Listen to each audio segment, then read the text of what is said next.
जे काही सांगेन ते खरं सांगेन. आशा जगताप. आशा मॅडम, मला एक सांगा, तुम्ही आयुष्यातली 20 वर्ष जेलमध्ये घातली आहेत.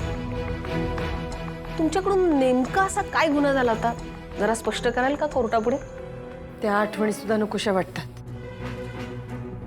माझ्या आयुष्यातली 20 वर्ष या जालिंदरमुळे मला माझ्या कुटुंबाशिवाय राहावे लागले.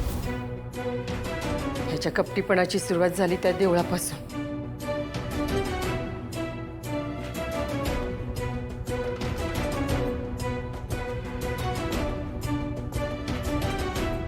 माझ्या सूर्यामुळे माझा वनवास संपला. नाही तर ह्या माणसाने मला जगूच दिलं नसतं. I object my Lord. Kalindi madam, या सगळ्याचा काही पुरावा आहे का तुमच्याकडे? पुराव्यांशिवाय मी कोर्टात येतच नाही परांजपे.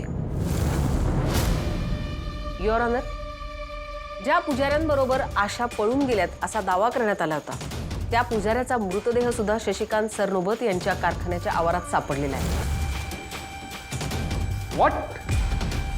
मी फाईलला त्याचे डिटेल्स अटॅच केलेले. आशा मॅडम, तुम्ही येऊ शकता.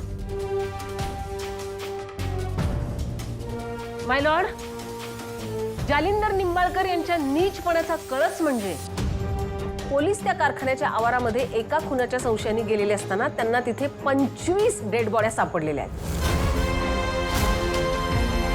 आणि या 25 व्यक्ती या ना त्या कारणाने गायब झाल्याची नोंद पोलिसांकडे आहे. आणि ह्या प्रत्येक व्यक्तीचं जालिंदर यांच्याबरोबर काही ना काहीतरी बिनसलं होतं याचे पुरावे सुद्धा आहेत. आणि हे सगळं करताना जालिंदर यांना काहीच अडचण येत नव्हती, कारण ह्या सगळ्यासाठी त्यांच्या मागे होते लोकप्रतिनिधी शशिकांत सरनोबत. माय लॉर्ड, हे नक्की काय चाललंय? कुठलाही पुरावा नसताना कालिंदी मॅडम एका लोकप्रतिनिधीवर असे घाण्याचे आरोप करू तरी कसे शकतात? देणार, त्याचाही पुरावा देणार. युअर ऑनर, या कोर्टामध्ये माफीचा साक्षीदार व्हायला तयार झालेले सत्यजित सरनोबत यांना कोर्टामध्ये बोलवण्याची मला परवानगी द्यावी. Permission granted. Thank you your honour. Satyajit,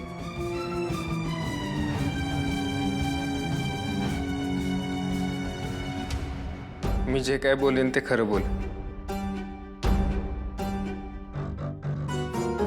Satyajit Sarnobat, Shashikant Sarnobat यांचे धाकटे बंधू, बरोबर? हो. तुम्हाला जे काही माहिती आहे ना, ते सगळं कोर्टाला खरं खरं सांगून टाका. जालिंदर निंबाळकर म्हणजे आमच्या भागातलं मोठं प्रस्थ. दादाची आणि यांची जुनी ओळख. पण यांच्या वाट्याला कोणी गेला तर हे त्याला संपवायचे.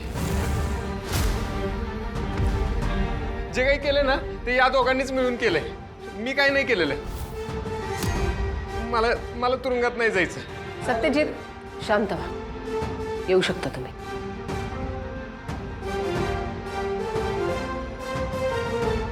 युअर ऑनर, जालिंदर निंबाळकर आपल्या हाती लागले, पण शशिकांत यांना जेव्हा कळलं की त्यांच्या कारखान्याच्या आवारामध्ये खोदकाम सुरू झालेलं आहे, तेव्हा त्यांनी परदेशी पलायन केलेलं आहे. पण या केसचा मास्टरमाइंड, मुख्य आरोपी मात्र इथे आहे. आता मला सांगा परांजपे, तरीही तुम्ही यांना सामाजिक कार्यकर्ते म्हणणार? ही कसली समाजसेवा आहे हो? आम्हाला पण कळू दे. आणि याच्या उपरही तुम्हाला यांचे गुणगान गायचे असतील तर मात्र तुम्ही वकिलीच्या नावाला कलंक नाही तर काय आहात? Madam, order order. Kalindi madam, please stay to the point. I am sorry your honour. Your honour, Jalindar Nimbalkar हे अत्यंत स्वार्थी आहेत आणि त्यांच्या मनामध्ये प्रेमभावना नाही. आणि त्यांनी मारलेल्या माणसांना जर आपल्याला न्याय द्यायचा असेल तर मला वाटतं युअर ऑनर, कोर्टाने त्यांना फाशीची शिक्षा सुनवावी. I rest my case your honour.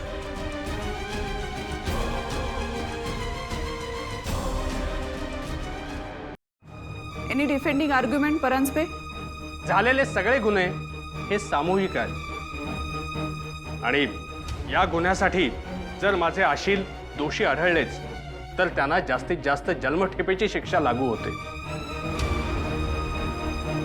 माझ्या आशिलानेच सगळे गुन्हे केलेले आहेत याचा पुरावा कुठेही नाहीये. त्यामुळे त्यांचे गुन्हे पाहूनच त्यांना शिक्षा करण्यात यावी. I also rest my case my Lord.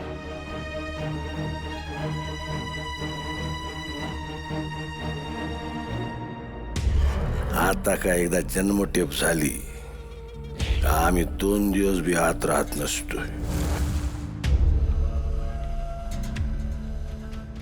कोर्टाने दोन्ही बाजू ऐकून घेतल्या आहेत. कोर्टामध्ये सादर झालेले साक्षीदार, पुरावे आणि जबाब हे ऐकून घेतल्यानंतर हे न्यायालय या सगळ्या घटनेकडे आरोपीकडून झालेले खून इतक्या सहज पाहू शकत नाही.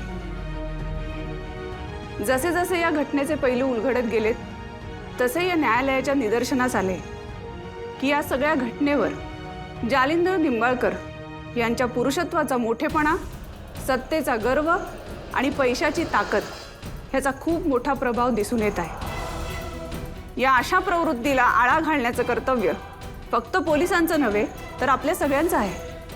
आपल्या कायद्या आणि न्यायव्यवस्थेसमोर सगळे समान आहेत हे दाखवून देण्याची जबाबदारी या कोर्टाची आहे. आणि त्यामुळे या संपूर्ण प्रकरणात दोषी आढळलेले आरोपी जालिंदर निंबाळकर यांना हे कोर्ट मरेपर्यंत फाशीची शिक्षा सुनावत आहे.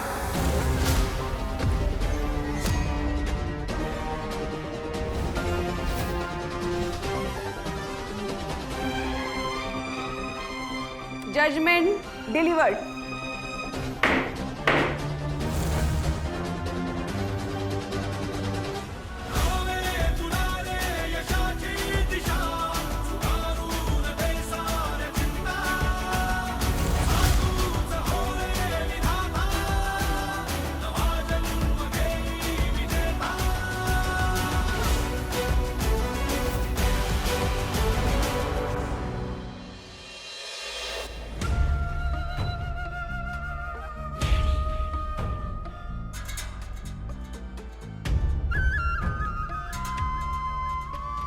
तुमचे बंधुराज कुठे ते सांगाल का आम्हाला?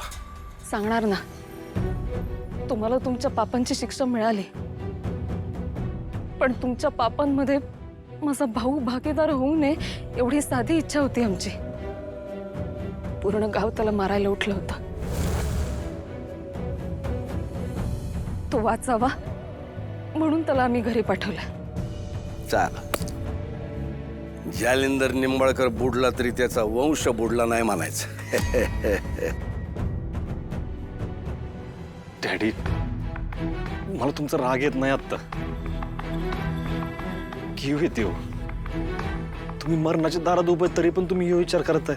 मग जालिंदर निंबाळकरचा मान सगळ्यात मोठा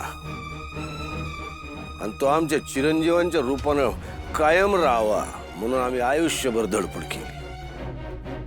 नुसतं निंबाळकर म्हणलं का कोणाची वाईट नजरेने बघायची हिंमतच नाही झाली पाहिजे असा लोकांवर धाक पाहिजे होता आम्हाला. ह्या सगळ्यातनं काय साध्य झालं डॅडी? आमचं मरण. जसा आमचा मान आम्ही आमच्या हिमतीवर कमावला तसं आमचं मरण पण आम्ही आमच्या कर्मावर मिळवलं. थाटात जगलो आम्ही, थाटात मरणार. आम्ही जिवंत राहिलो असतो ना, मला सगळ्यांना मारून टाकलं असतं आम्ही. आम्हाला चटकच लागली हो आमच्या पुढे जो आडवा येईल त्याला आडवा करण्याची. मग त्यात आम्ही घरचा बाहेरचा असा भेदभावही कधी केला नाही.